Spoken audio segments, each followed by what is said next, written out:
So I want to go to Pastor Wale. Pastor Wale, Thank you. Yes, yes. ma'am. Uh, I have a question here for you from one of the young adults. He said, when I get my paycheck, she's she wanted to buy a house, but Okay.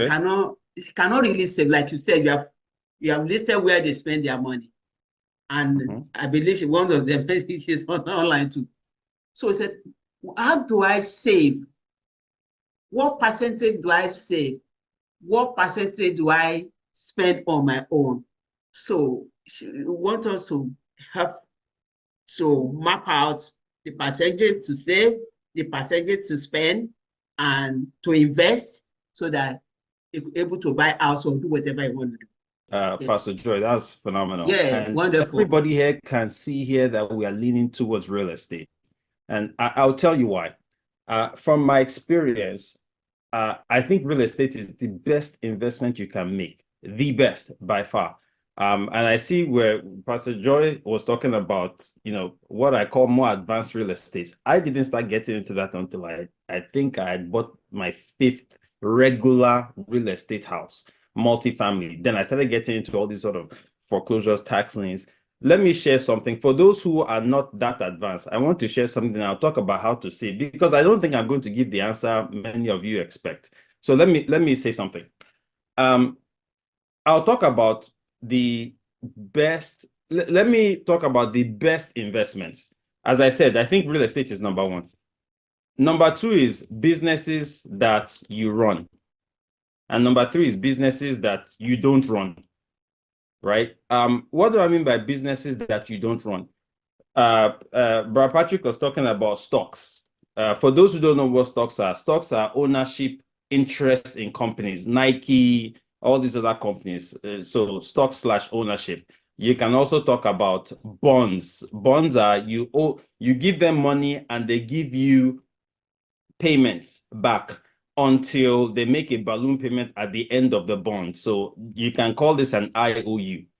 You are not running the company, but you are giving them money. This is a good way to make an investment. To me, it's the last one on the line. I'm not good. Currently, right now, I do not have any money in category number 3 outside of my 401k. Not a good use of my time. That is my personal choice. Now, everybody has a choice. I have nothing in number 3 outside of my 401k. Number 2 is businesses that you run. These are startups. These are partnerships. These are franchises, etc. This is something that I am involved in. I control, I manage.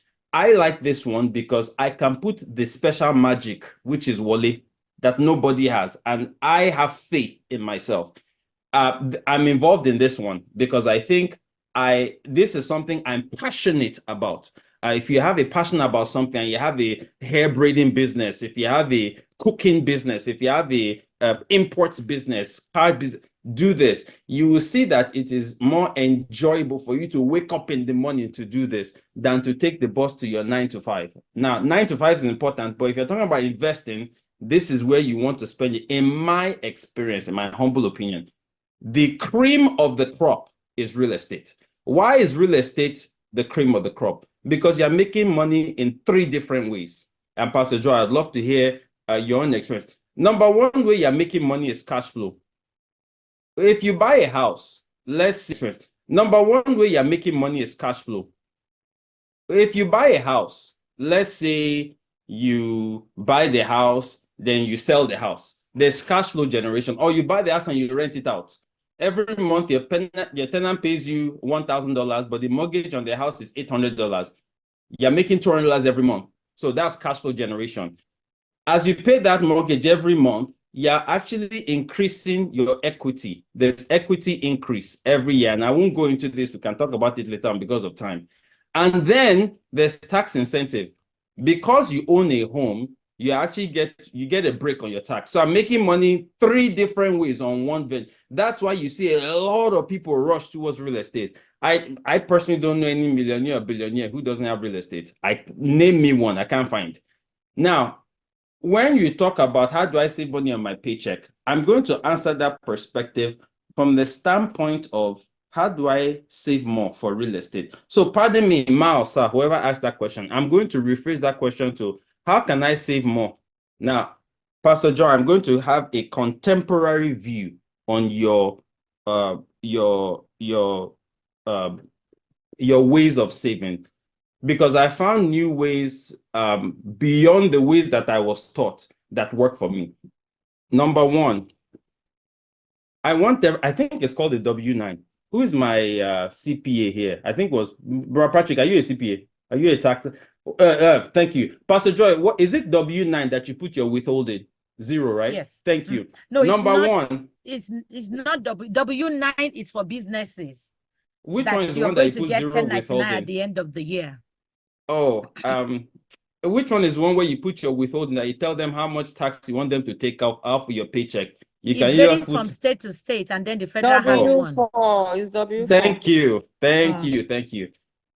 My number one advice to everybody here, and I'm telling you from personal experience, leave your W4 at 0.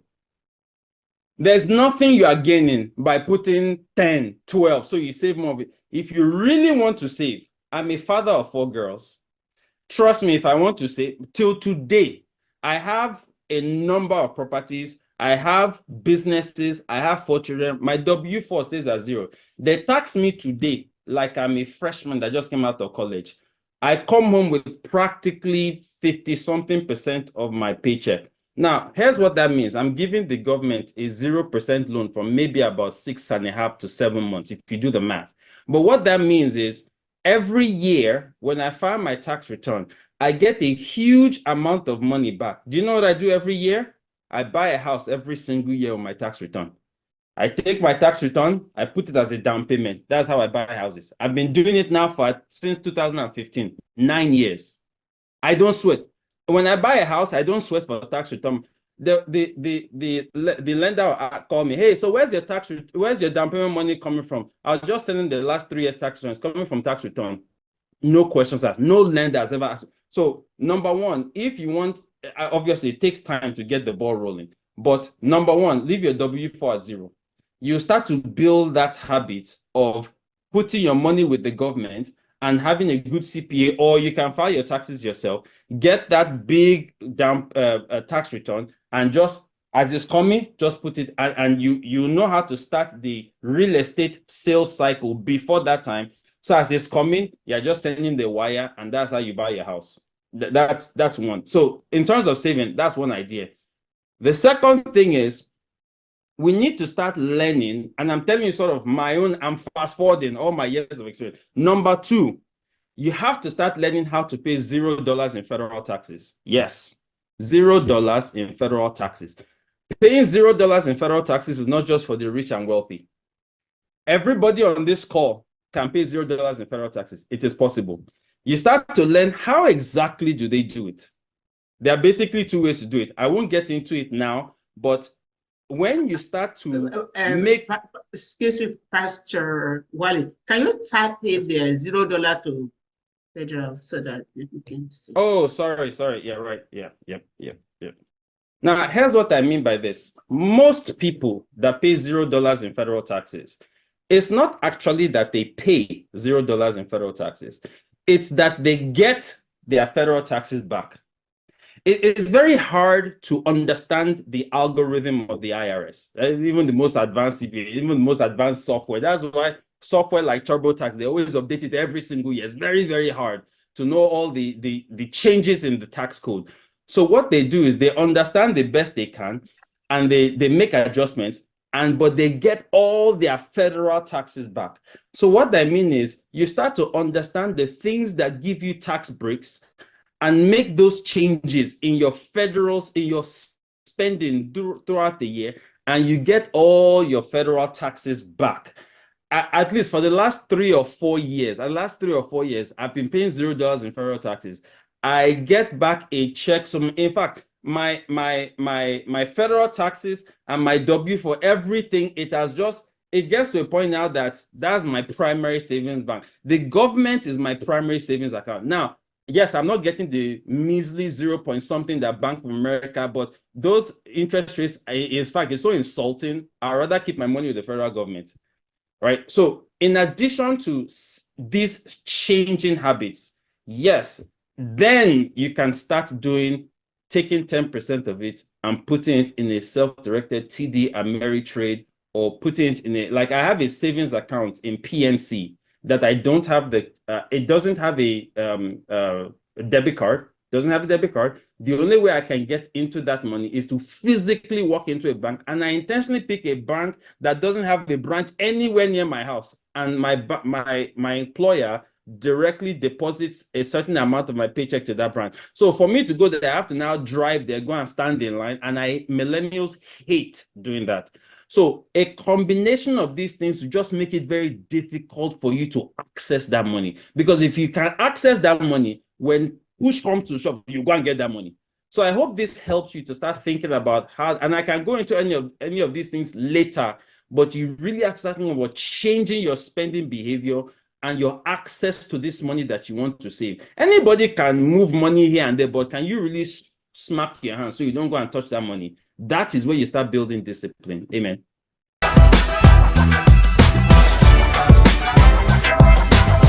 So, Mr. Patrick, we have some question on the chat box. So maybe you want to look into the question. Okay, the first question says, regarding stocks, how do you know when it's a good time to purchase stocks and it's a good time to pull out of my stock? Well, there's no definite answer to that, right? Personally, before you invest in a company, because you know you are going to be doing it for long term, you want to go look at their balance sheet, because this is your money, right? You don't want to go by what someone is telling you. You want to look at their balance sheet, look at how the company performance has been, not based on what you see on social media, but based on what the company is actually posting on their websites. Because majority of us, we just go on Google, and I was a victim as well. Somebody just writes that this company is very good, go and buy their shares, and all of us just go put our money there. You know, you don't want to do that. And then how do you know when is the right time to pull out? You know it's the right time to pull out when you want to put your money in something else, you know, and at least you're not making a loss. You know that, okay, this has grown. But I would personally, the stock market is so volatile, right? Because just in 2020 alone, I think the stock market went down about 34%. So just imagine you have the potential to lose all your money, especially when you don't have a lot. But just like Pastor Wole and Joy has spoken today, the best place to really put your money is real estate. But we all know that it gets a bit finicky getting into real estate because of the large capital involved. So what you want to do first of all is put your money in an account that it is an investment account, but it does not have the volatility to lose your money. So there are so many accounts in America that offers that, but people are not aware of them. So those are situations we can talk about later, but there are some accounts that can give you between 7%, 13%, 5%, gradual growth on your money without you ever losing it. Mr. Patrick, please tell them, let the person know those accounts, please. Okay, so Yeah, for some of you, sir. like, let's say you worked for a while. Pastor Wole talked about his 401k. So if you work for a while, you've been able to grow some money in your 401k. And now you're about changing jobs, right? When you are changing jobs, you have the opportunity to do what is called a free rollover. You can roll over that money from 401k. By the way, 401k is a tax code. It is called the Internal Revenue Code 401k. 403b is a tax code. Those are all your employer-sponsored tax code that they give to you at work.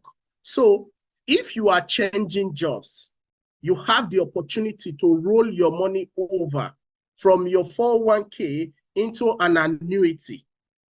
Now, once you roll that money over into an annuity, and the code for annuity is Internal Revenue Code 575. Now, when you roll your money over into an annuity, At the point of rolling it, the annuity guarantees that money that you've rolled in. It guarantees that money that you roll in. That means you will never go below that money. And then, I mean, the kind of annuity I do right now is giving about 10% to 15% every year without you ever taking a loss. So when you have those kind of buckets, you can put your money there. And now that is when it comes to single annuities. But there's other annuities in the market that you can put in money into those accounts monthly. Now, their returns might not be great. It might be between 4 to 5%. However, you are not losing your money. You are not losing your money. It is very important that is why I said, for some young people, you might want to play with the stock markets when you're really young. I do not encourage it. But as you start to get to 40, now at that point, you start thinking of safety. You start thinking of stability. And then you start thinking of growth of your money. Those are the three things. So before you even think of growth of your money, think of the safety of your money and the stability of your money. These two things are very, very important before you now start talking about growth. So I know, especially with the young ones, I'm still a young man. We like, when we hear stock, all our ears stand. We hear stock. But somebody like Pastor Wole, he has extensive experience in real estate. I always tell people that the best way for you to learn to get into any industry is to get a mentor. You can get him to mentor you. This is someone that can share with you what has helped him to start. What has helped him to start? To start, how did he get into real estate? Because, I mean, Pastor Wole did not just wake up one day and start buying house every year. There was ABC steps. So this is going to be able to share with you. So as a young man, or young woman, you can actually create this account. And then another thing that is important to talk about in America, because we live in America, right? Another thing that is important to talk about is protection of your money. Now, I know that is not part of the conversation of savings and investment, but protection is very important.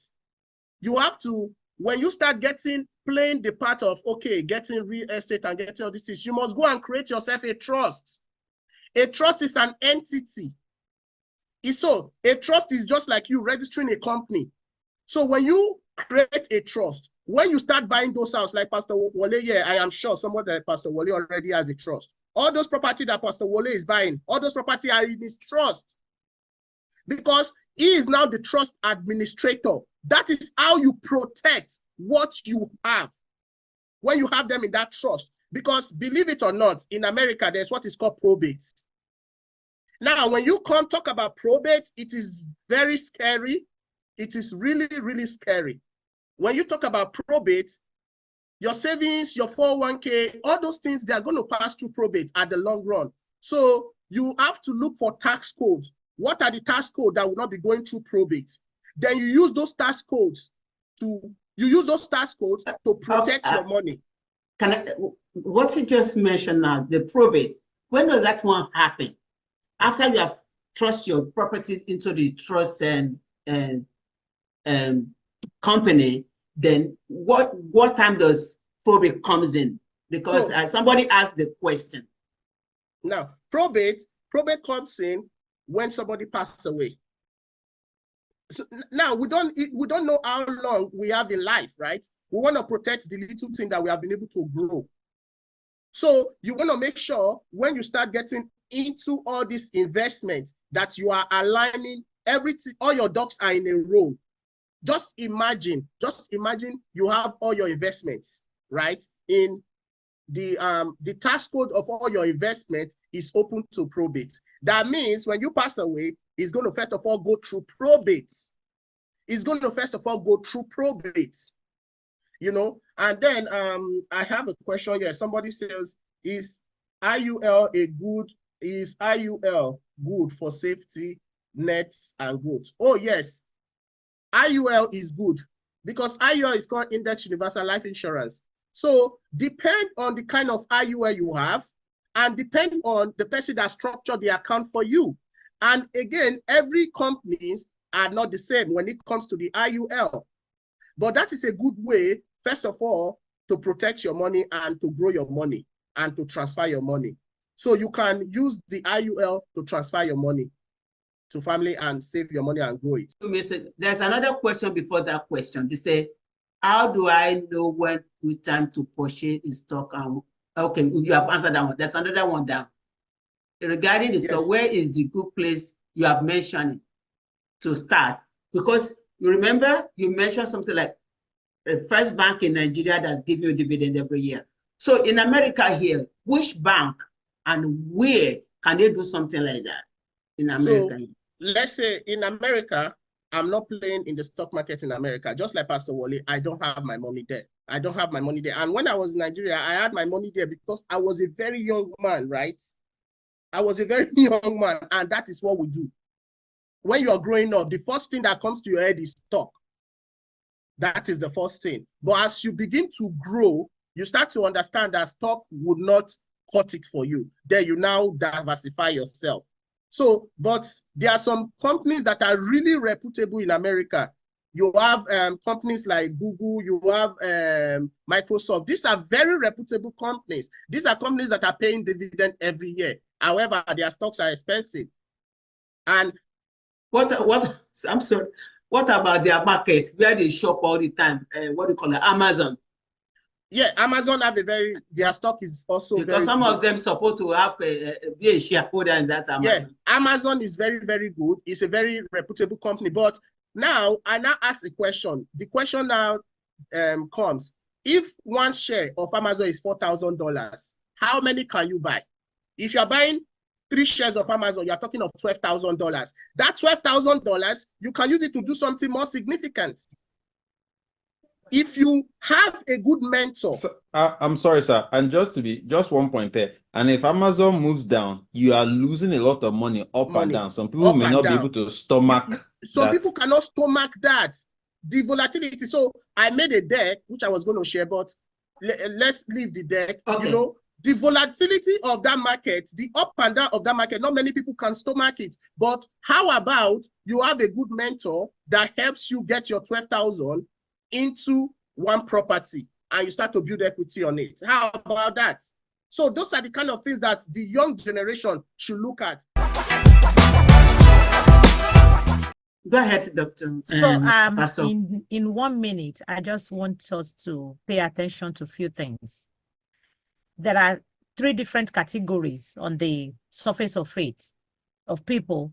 The people that are down there, that the ones that you will call low income earners, the people that are middle class, which is a very wide range, and the people that are comfortable. So anytime that we talk about trainings, it is not the same training for everybody.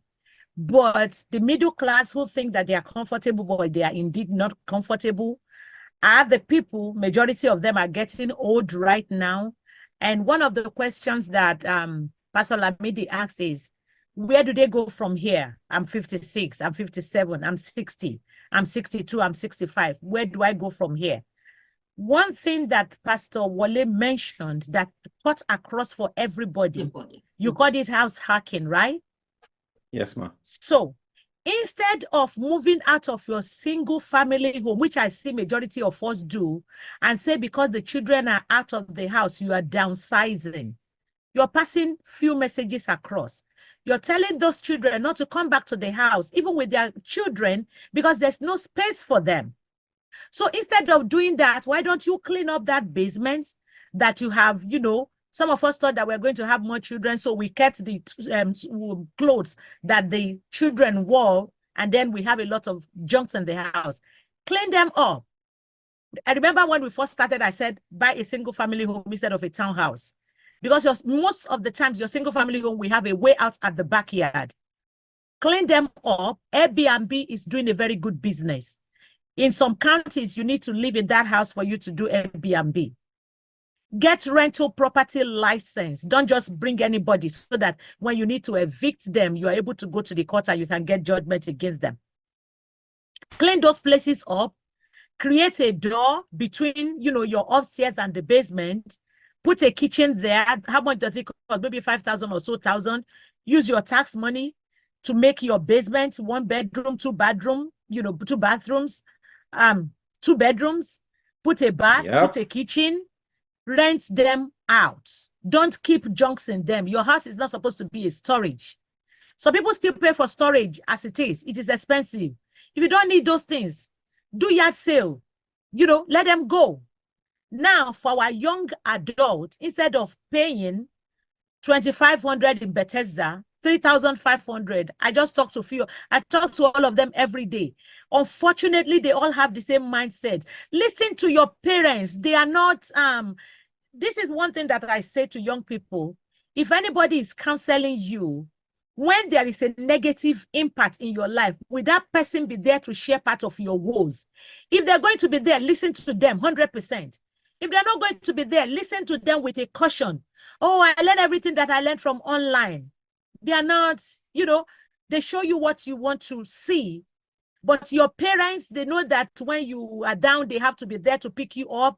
They may not know as much book. Let me speak Nigerian English right now. They may not know as much book as you know. But for them to have, mentored you and tutored you up to this level, they were doing your homework for you when you were in grade 1 until you got to, grade 6 and you start failing whatever they do for you, does not mean that they are daft. It's just that at the level that you are in, the way that they are training you is to be better than them, does not mean that they don't know anything. So listen to them, listen to good teachings. Attention span may be, 1 minute, but if you don't have ADHD, then you can discipline yourself and control yourself to listen. Be disciplined. You don't have to live in high rise, in quotes, where you are close to everything, because that is actually the gimmick to catch you. Oh, you don't need to buy a car. You can live in DC when you work in DC so that you can take a bike, but you're paying for that bike. You don't need to cook. There can be Uber Eats. You all know the names. You can, if your parents have Costco's card, take the Costco card from them. Shop at Costco. Costco is not meant for old people alone. If they want to sew ashwebi for you from Nigeria, don't buy it on Instagram. Mommy, who is sewing for you? Reduce your costs as much as you are. As much as you can. When you wear things that are in vogue, you lose a lot of money. People that in our generation, some of them have done the same thing that the young folks are doing right now. And I think Dr. Akitonde spoke from a place of passion. Because you're seeing these children and you're praying, God, can wisdom just fall on them? Like paparazzi will fall on them. Let wisdom fall on them. Because you're not going to be young forever. I know that some of the children that we had in 1990, how old are they right now? Almost, so you're old too, technically. So let's listen to our parents. The high rise will be there. If I'm paying 1,600 as mortgage and you are renting 1 bedroom for 3,500, something is wrong. Again, one last thing. I love the one that did the 21-year-old. I know that, you probably belong to the category of the parents that have money saving for their children. Remember the idea that I brought up the first time, that if they are 20, they can have 20,000. Maybe you're in that category. I want to say congratulations to you. But for some of them that are not in that category, I love application. Your first property should be a personal property. Pastor Wale mentioned that, but I think he was running against time. So let me just conclude it for him. Your first property will be residential, and it will be personal property. At that period, you're able to qualify for FHA. There is a caveat. You can do house hacking, like you said. Stay in 1 bedroom. Make sure that your tenants are safe so that, we can meet you alive. Rent out the remaining in Airbnb and the rest of them. Now, when you live in that property for about 2 years and you do all these things that we have taught you now, you can be your YouTuber and you save money from YouTubing. You can be, whatever, everything that you do is on social media. Just make sure you keep some of them private and you're cashing out. Save those money. Do those tax write-offs. Make sure you keep your documentation and the rest of them. Go for a second property, but this is the deal. The second property, you may not be qualified for FHA anymore because you're already on one FHA. This time around is going to be conventional, but as soon as you are able to prove that the first one is a money-making machine, you will, with your W2, qualify for the second one. Now you are buying up. And you are putting, of course, more money. I think convention can do as low as 5%. Remember, you have saved a lot of money. And then that becomes your second home. Now, they will want you to say that it is still going to be your primary place. That's fine. Work with your loan officer, work with your realtor. Let them share experience that are off paper with you. Your bank will get in touch with you to say, you know, state that this is still your primary. If you can make it your primary, yes, but the other one will still be making money for you. And then you can start the aspect that Pastor Wale did. Every year when you make that money, you can buy one using your tax return or whatever you have saved as your down payment. And that's how you have, it is called turnkey. You can decide to do turnkey once every year. And that's how you can say in 10 years, you have acquired, because it's going to get to a stage that you're going to buy 2 per year, you know, depending on how disciplined you are, how you are able to be accountable for all these things and you can implement. And mommies and daddies, when our children come up with what I call it is attitude, don't get upset. It is called youthful exuberance, you know, and part of them just say it is our fault because we don't know how to bring them up. Because our parents brought us up well, that's why we're here. So if our children are failing, we didn't bring them up well. Don't blame the pastors, don't blame the mentors and the rest of them. Continue to pray for them, continue to talk to them.